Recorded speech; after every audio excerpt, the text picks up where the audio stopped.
engager une personne autiste? Bonjour, je me présente, Valérie Jessica Laporte. J'ai moi-même un diagnostic d'autisme et aujourd'hui je vais vous parler du maintien en emploi. Chez les personnes autistes, la routine, ça peut être quelque chose de très apprécié, très confortable. Ça va aussi créer un bel avantage.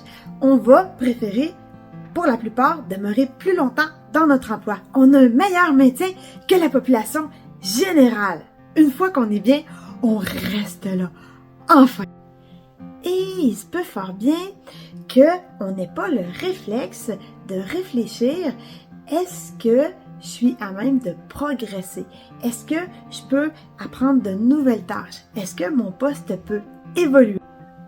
Ça fait partie du rôle de l'employeur de permettre qu'une personne progresse dans son emploi. Puis peut-être que, vu que c'est pas demandé, on oublie de s'occuper des personnes autistes. Mais elles doivent progresser autant que les autres. Et souvent, elles savent pas qu'elles veulent. À ce moment-là, il va peut-être falloir y aller un petit peu plus graduellement. Si on est bien dans un poste, ça peut être tellement intimidant de même imaginer ne plus y être. Et si j'étais pas aussi bien? Et si ça se passait mal? Et si j'étais rejetée? Et si j'étais pas capable? Alors peut-être que là, l'idée des petites saucettes, l'idée des essais, l'idée d'y aller étape par étape peut vraiment mieux fonctionner. En même temps, ça vous assure que la personne soit apte à occuper le nouveau poste que vous prévoyez pour elle. Lorsqu'on a plusieurs personnes avec des profils très différents dans notre équipe, ça peut être avantageux de tester plusieurs combinaisons. À titre d'exemple, j'ai eu la surprise il y a quelques années de découvrir que je performais vraiment plus lorsque je travaillais avec les personnes qui ont un TDAH. Pourquoi? Parce que ces gens-là sont spontanés, ils ont beaucoup d'idées, ils sont directs, on sait rapidement ce qu'ils veulent, ils peuvent changer d'idée vite, sont ouverts aux suggestions et on est capable rapidement de travailler. Eux, ils ont des idées toutes éclaboussées, et je l'expliquerai comme ça. Et moi, je suis capable d'aller en attraper une, de leur dire « Ok, on prend celle-là, ok, on prend le tuyau, on prend la direction, on y va, go! » Et avec les personnes comme ça, je fais vraiment une équipe du tonnerre.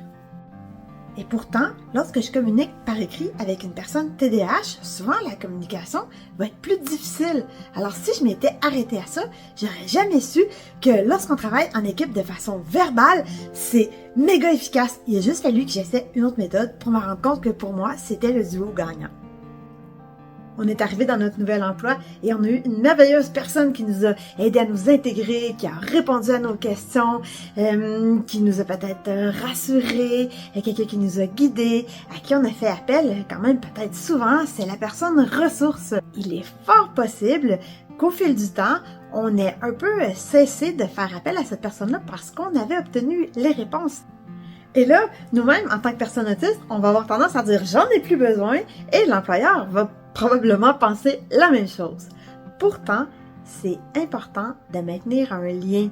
Même si c'est seulement que de temps en temps, il faut que d'une façon régulière, on ait un suivi, que la personne vérifie que tout va encore bien. Parce que ça peut être intimidant de revenir après 6 mois en se disant, peut-être que la personne elle pense que je suis devenue incompétente si je vais poser une question, mais non, c'est pas ça.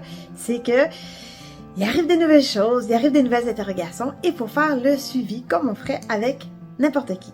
Et de savoir que cette personne-là est là encore, s'il se présente quelque chose, on va être à l'aise d'aller demander.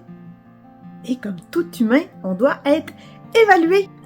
C'est important d'avoir une vision d'ensemble des progressions, mais aussi des prochains défis à relever. Ces évaluations-là vont peut-être nous amener vers 2 ou 3 objectifs sur lesquels mettre l'emphase pour revenir la prochaine fois encore meilleur dans notre poste. Les évaluations et les objectifs qui en découlent se doivent d'être clairs. À titre d'exemple, si on dit à quelqu'un « tu dois travailler plus vite », c'est ton prochain objectif. Peut-être que la personne va essayer de bouger vite, mais il faut être clair. Est-ce qu'on veut qu'elle traite plus de commandes à la minute? Est-ce qu'on veut qu'elle cesse de parler avec des collègues? On veut qu'elle adopte une nouvelle méthode de travail qui va lui permettre d'être plus efficace? Si c'est le cas, ça va être important d'être vraiment clair et de l'instaurer sans oublier aucune étape. Si vous voulez bénéficier au maximum de l'expertise de la personne autiste, il y a un sujet qui me tient particulièrement à cœur parce que c'est tellement efficace, pas compliqué et ça donne vraiment des beaux résultats. C'est les adaptations au niveau sensoriel. Je vous donne un exemple. On est énormément de personnes autistes à être hypersensibles au bruit. Ça peut prendre beaucoup de place dans notre tête. Et j'ai déjà vu des employeurs refuser les bouchons de musiciens. La raison qui était donnée, c'est que les personnes autistes doivent être à l'écoute de ceux qui leur parlent. Mais c'est qu'on entend mieux quand on entend moins souvent. Et ça nous permet de mieux écouter, d'être moins surchargé, d'avoir accès à notre cerveau. C'est la même chose si on est hypersensible à la lumière. Des fois, juste d'être placé différemment, d'avoir la possibilité de porter des verres qui se teintent lorsqu'il fait de plus en plus clair, ou alors peut-être d'avoir quelque chose sous nos vêtements ou un vêtement adapté pour pas être surchargé au niveau sensoriel tactile. Parfois, une adaptation au niveau de l'horaire va permettre à la personne de ne pas prendre les transports en commun durant les heures de pointe et ainsi, elle va arriver beaucoup plus disponible sur son lieu de travail. Beaucoup de personnes autistes et les autres devraient tellement utiliser cet outil-là aussi. Beaucoup utilisent les time timers. C'est un outil qui permet d'avoir une vision graphique du temps qui passe et du temps qui nous reste pour effectuer une tâche. C'est très visuel, c'est extrêmement efficace. Ça fait une grosse différence pour ceux qui en ont besoin. Vous savez, lorsqu'on reçoit un diagnostic d'autisme, il y a des choses qui viennent avec ça. On a de l'aide et on reçoit des conseils et on essaie un paquet d'outils qui sont plus adaptés à nous. Ces outils-là, à un moment donné, on vient qu'on les connaît. On a envie de les utiliser parce qu'ils sont efficaces pour nous.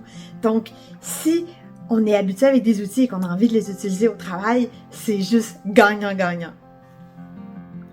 Sur ce, je vous souhaite de continuer à vivre une belle expérience en tant qu'employeur de personnes neurodivergentes. Merci!